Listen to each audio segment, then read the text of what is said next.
Explication, Mohamed Lamine Kamara, envoyé spécial. L'étape de Kankan, le ministre Nawadame a été à Zérekouré pour sa mission de sensibilisation des administrateurs territoriaux par rapport à l'élection présidentielle dans sa phase du deuxième tour. À l'instar des autres régions déjà visitées par le ministre et ses cadres, le gouverneur de la région administrative de Zérekouré a présenté son rapport sur PowerPoint, exposé du reste fortement apprécié et applaudi par l'assistance. Jusque maintenant, nous sommes heureux de vous dire, de vous affirmer, et nous nous battrons pour maintenir ce cap, vaille que vaille. Quoi qu'il advienne, la région forestière gardera la paix. La région forestière maintiendra le climat de convivialité. En réponse, le ministre Nawadame a fait appel à la conscience patriotique, à la paix sociale et à l'unité nationale avant de flétrir le régionalisme et ses corollaires. Il dira en substance que le MATAP et ses administrateurs territoriaux doivent obligatoirement s'impliquer dans le processus électoral en cours. Il faut faire ces élections. Et comment les faire? Il faut les faire bien. Nous avons fini le premier tour. Nous sommes entre deux tours. Voyez-vous? Et ça a pris plus de temps. Aujourd'hui, les gens se posent la question, mais qu'est-ce qui ne va pas? Qu'est-ce qui ne va pas? Pourquoi on a pris assez de temps? Mais c'est parce qu'il y avait beaucoup de problèmes à l'interne qu'il fallait corriger. Donc maintenant, les autorités que vous êtes, vous devez vous impliquer et rendre compte régulièrement des problèmes à la base afin que des dispositions soient prises. Ici, une motion de satisfecit à l'endroit du président de la transition a été présentée par le porte-parole des sous-préfets. Ils ont en outre remercié le gouvernement guinéen pour les motos qui leur ont été offertes récemment pour l'accomplissement de leur mission dans les collectivités, pendant et pour la réussite de cette période électorale en Guinée. Les Guinéens s'apprêtent à se rendre aux urnes au compte du second tour de l'élection présidentielle. Une consultation qui devrait se passer dans le calme et la sérénité pour renforcer encore la cohésion sociale. Pour mieux comprendre le souci des citoyens dans ce sens, notre reporter Ngadi Keita a fait un micro-trottoir. Suivez quelques corrections des citoyens. Personne qui crée la paix, il a une récompense demain devant le bon Dieu. Parce que la paix, c'est quelque chose de sacré, c'est quelque chose de très important. Donc si on a la paix, on a tout en Guinée. Donc la Guinée, elle a besoin de la paix, elle a besoin qu'on s'unisse, qu'on se donne la main et qu'on travaille parce que le pays là, c'est pour nous tous. Nous appelons tout le monde à l'apaisement, au calme et surtout à l'unité nationale. Ce n'est que par ça que ce pays peut sortir de cette misère. C'est une crise que le pays est en train de traverser, mais quand nous nous donnons la main, je sais que c'est bien surmontable. Et par rapport à cela, vraiment, j'appelle surtout la jeunesse et toute la population guinéenne vraiment à nous donner la main. Nous sommes les enfants d'une même mère et d'un même père. Nous avons vu des exemples un peu partout au niveau des pays voisins. Le Libéria, la Sierra Leone, quand la guerre n'est pas une bonne chose dans un pays. Et actuellement, je lance réellement un appel, ou un conseil au niveau des leaders politiques des deux partis, qu'ils réellement puissent avoir pitié de la nation guinéenne. Nous sommes tous des Guinéens. Nous savons déjà qu'aujourd'hui, notre préoccupation, c'est d'être dans le même rang que les autres. Mais si on se dit que, parce que c'est la Guinée, alors il ne faudrait pas se préoccuper trop, c'est des retards qui s'accumulent.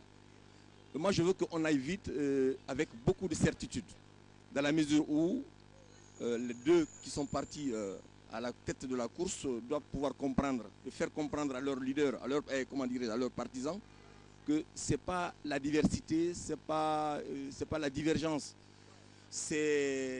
Par contre, c'est les mêmes personnes qui ont travaillé ensemble. Il ne faut pas avoir les deux leaders en tête. Derrière ces deux leaders, c'est les mêmes personnes. Donc il ne faudrait pas créer des polémiques. Ce que j'avais dit aux uns et aux autres, c'est d'éviter les ondes, les rumeurs, car c'est la première source d'empoisonnement d'un pays. Il ne faut se tenir, il ne faut se cantonner qu'à ce qu'on voit au niveau des médias. C'est le moment d'appeler l'ensemble des acteurs politiques, socio-économiques et politiques du pays, vraiment de se concerter. Car je suis parmi ceux qui sont convaincus que pour une paix durable, il faut une concertation. Que les deux leaders qui sont en face aujourd'hui sont des Guinéens. Ils sont là, c'est pour commander tout le peuple de Guinée. Celui qui gagne, gagne pour le peuple de Guinée. Donc l'esprit ethnocentrique doit être combattu. C'est ce qui est réel. Et aujourd'hui, le président de la République également doit comprendre que c'est pas, même s'il est agacé, il doit comprendre qu'il est là pour tout le peuple. Et aujourd'hui, notre confiance est sur lui. Donc aujourd'hui, nous lui demandons encore de revenir au meilleur sentiment pour essayer de calmer la situation et la confiance que le peuple a à lui, qu'il puisse aller jusqu'au bout.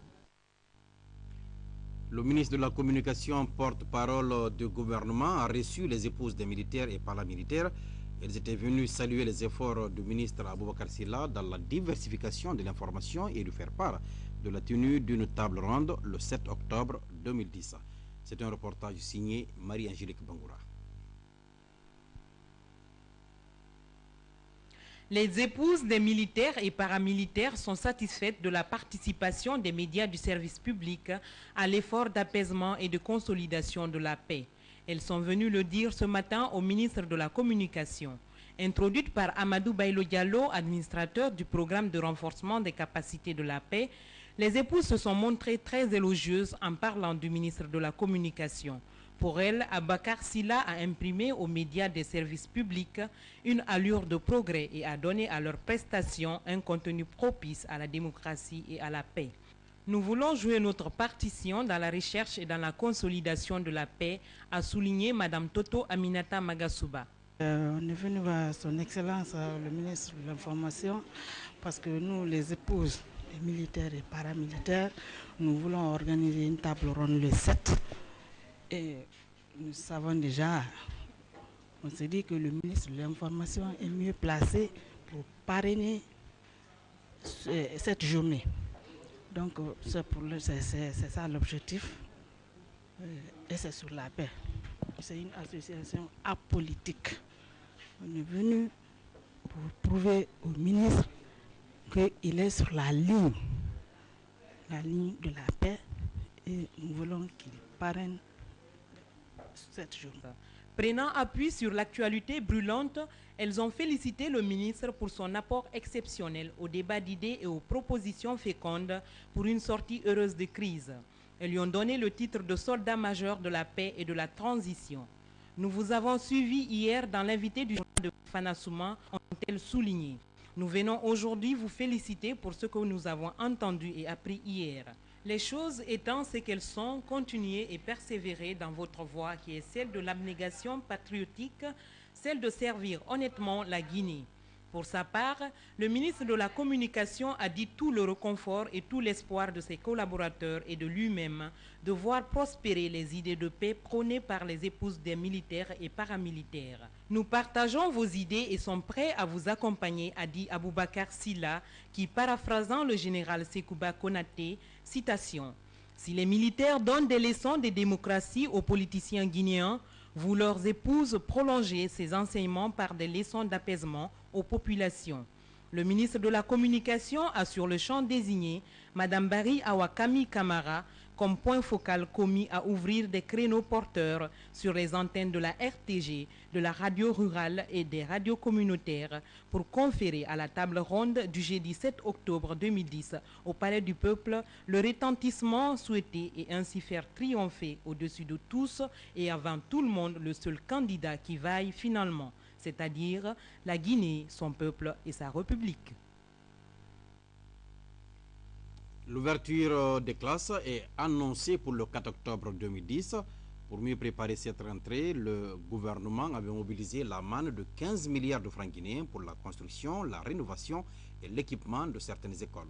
Mais le constat est que les travaux traînent et le 4 octobre, c'est dans 5 jours. Mohamed Sanko. L'ouverture des classes est prévue effectivement pour le 4 octobre 2010. À quelques jours de cette date fatidique, comment se présente l'école guinéenne? Peu reluisante. une délégation du ministère de l'enseignement préuniversitaire s'est rendue dans certaines écoles de la capitale. Partout, le constat est le même. Dégradation d'infrastructures et de toitures, manque de latrines, d'eau et d'électricité. Les fenêtres ne tiennent plus et les tables bancs sont branlants par endroits et absents dans la plupart des cas. À l'école Federico Mayor de Sandarvalia, par exemple, tout est à refaire. On se demande si l'école peut recevoir les élèves à l'ouverture des classes. Les cours seront effectifs le lundi, malgré que l'état que vous voyez, mais nous avons évolué comme ça pendant l'année scolaire. Hein. Toutes les dispositions pédagogiques, administratives sont prises pour que les cours soient effectifs le lundi. Préoccupé par la situation, le ministère de l'enseignement préuniversitaire a mobilisé 15 milliards de francs guinéens pour l'aménagement des écoles sinistrées du pays. Les circuits administratifs étant longs, il a été demandé aux entreprises sélectionnées de préfinancer la rénovation. Problème, seule l'école du centre à Kaloum avance dans la rénovation. Federico Mayor a reçu un chargement de sable. Le lycée Donka, qui coule par la dégradation de l'étanchéité, n'a reçu qu'un chargement de sable déposé par un inconnu. Les écoles Joseph Tito de Dixine, le collège Biessia et le complexe de Yimbaya n'auront aucune couche de peinture, car aucun entrepreneur ne s'est encore présenté.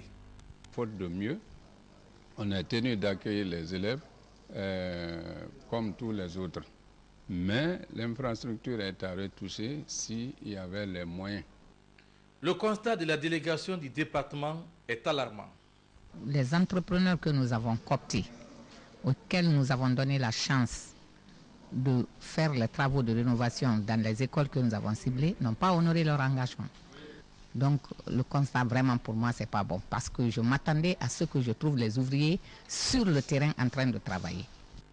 Les dispositions sont donc prises pour rectifier le tir le plus vite possible pour le bonheur de l'école guinéenne. Voilà qui m'a fait à cette édition. Elle a été réalisée par Moussa Bangoura. Il avait la caméra, Robert Bangoura et Rachel Tedno. Alors, non, je vous dis merci de l'avoir suivi. Dans la grande édition de 20h30, je serai également avec eux pour vous servir. À tout à l'heure, Inch'Allah.